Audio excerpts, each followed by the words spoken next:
Hello guys, on my YouTube channel Stonelet Constitute.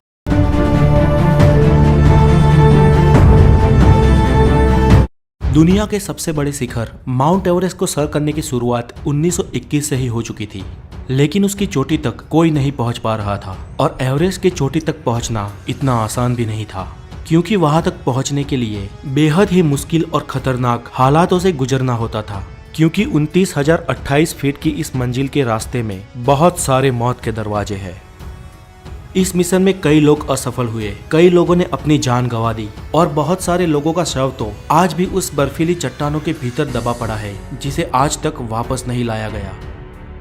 लेकिन फिर भी साहस के शूरवीरों ने हिम्मत नहीं हारी और वो एवरेस्ट की चोटी तक पहुंचने का लगातार प्रयत्न करते रहे।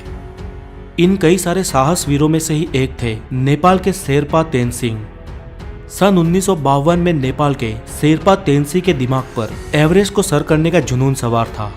तब स्विट्जरलैंड के रेमंड लैम्बर्ट और शेरपा तेनसिंह ने एवरेस्ट को सर करने का प्रयत्न किया था, लेकिन वो उसमें निष्फल साबित हुए थे। 1952 में तेनसिंह और रेमंड लगभग पूरे एवरेस्ट पहाड़ को चढ़ गए थे, लेकिन बेहद कठिनाइयों के चलते उन्हें एवरेस्ट की चोटी से महज 1000 फुट की दूरी से ही वापस आना पड़ा। मंजिल से इतने करीब होकर भी वापस आ जाने का दुख उन दोनों को था, लेकिन तेनसिंह ने हार नहीं मानी। फिर से एक साल बाद सन 1953 में तेनसिंह 7 अंग्रेज और 2 न्यूजीलैंड के पर्वतारोहियों के साथ एवरेस्ट के अभियान के लिए निकल गए। तेनसिंह और एडमंड हेनरी की टीम ने पहाड़ चढ़ने की शुरुआत 9 अप्रैल 1953 के दिन की।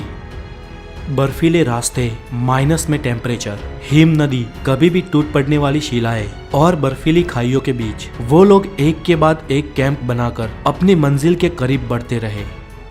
लगभग 20,000 फुट की ऊंचाई तक पहुंचने के बाद एक छोटी सी दरार को पार करने के लिए हेनरी ने डाइव लगाई, लेकिन उनके भार के कारण बर्फ की चट्टान वहां से खिसक गई और वो हमेशा के लिए उसमें दबने ही वाले थे कि पीछे से समय रहते तेनसिंह ने रस्सी फेंकी और हेनरी ने उसे पकड़कर अपने प्राण बचा लिए।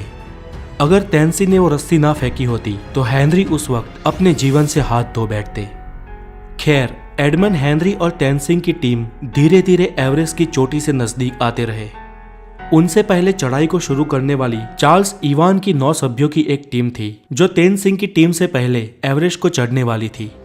अगर किसी कारण इवान्स की टीम एवरेस्ट में चढ़ने को निष्फल हो या चढ़कर वापस आ जाए, उसके बाद ही तेनसिंह की टीम को आगे बढ़ना था। हेनरी और तेनसिंह की टीम ने लगभग आधे से ऊपर एवरेस्ट को सर कर लिया था।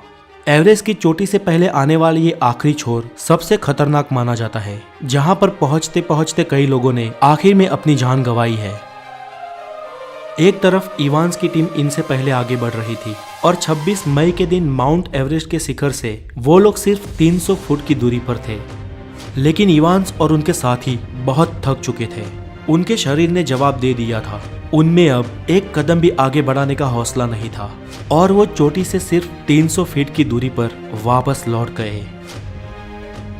यहाँ पर इतिहास किसी और के नाम पे ही लिखा जाने वाला था। इवान्स की टीम के पीछे लौटते ही अब तेनसिंह और हेनरी की टीम को आगे बढ़ना था। रात में सोने के बाद सुबह तेनसिंह और उनकी टीम ने अपनी मंजिल की तरफ कदम बढ़ाए। तापमान -27 डिग्री सेल्सियस था। परिस्थिति बहुत कठिन थी, फिर भी इन साहसिकों ने हिम्मत नहीं हारी। वो कुदरत और अपने शरीर की कठिनाइयों का सामना करते करते एक के बाद एक कदम आगे बढ़ाते गए और सुबह के 9 बजे वो लोग दक्षिण शिखर तक पहुंचे। धीरे धीरे ऑक्सीजन खत्म हो रहा था और अब उनके पास उतना ऑक्सीजन भी नहीं था कि वो इस पूरे अभियान को ठीक से खत्म कर सके। तेनसिंह की गति धीमी हो रही थी, उनके पांव धीरे धीरे भारी हो रहे थे। कुछ यही हाल हेनरी का भी था।